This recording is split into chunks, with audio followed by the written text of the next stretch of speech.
заң бойынша жаңағыдай толыққанды олар жазаға тартылуы мүмкін. Әсіресе мен айтқым келіп отыр, мына ұл балалардың ата-аналарына айтқым келіп отыр. Қазіргі таңда, егер қателеспесем, осы қыркүйек айынан бастап бізде қылмыстық кодекске 115-те 1 деген бап қосылып жатыр. Бұл бап сталкинг деп айтылады. Яғни бұдан былай көбінесе жаңағы жігіттерді айтамыз, жігіттерге көшеде қыздарға қырындауға болмайды. Олардың жаңағыдай мазасын алуға болмайды. Телефон шалып немесе әлеуметтік желіде деген сияқты. Жалпы ол қыздың өміріне ешқандай да сіз жаңағыдай ол қызды мазалаудың қажеті жоқ. Өйткені шамадан тыс мазалайтын болсаңыз, ол қыз арыз жазатын болса, бұл жаңағы сталкинг бабымен, яғни шамадан тыс мазалау бабымен сізге жаңағыдай штраф тағайындауы мүмкін, немесе 90 тәулікке қамалып кетуіңіз мүмкін.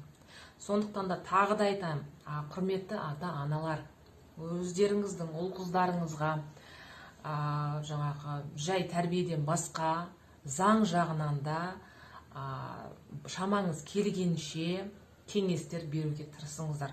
Мен бұл жерде жаңағы бүкіл қылмыстар айтып тұрған жоқпын, жаңағы ұрлау, зорлау деген сияқты нәрселердің барлығы. Оның барлығы былайша айтқанда итақта түсінікті.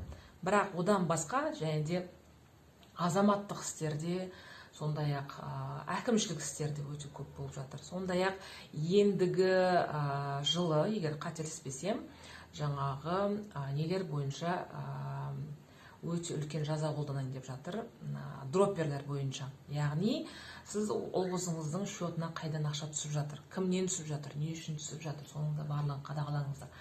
Жалпы жаңағы үшінші тұлғадан белгісіз ақшалар түсіп бастаған кезде ол сіздің ұл қызыңыз ол ақшаны пайдаланбауы да мүмкін.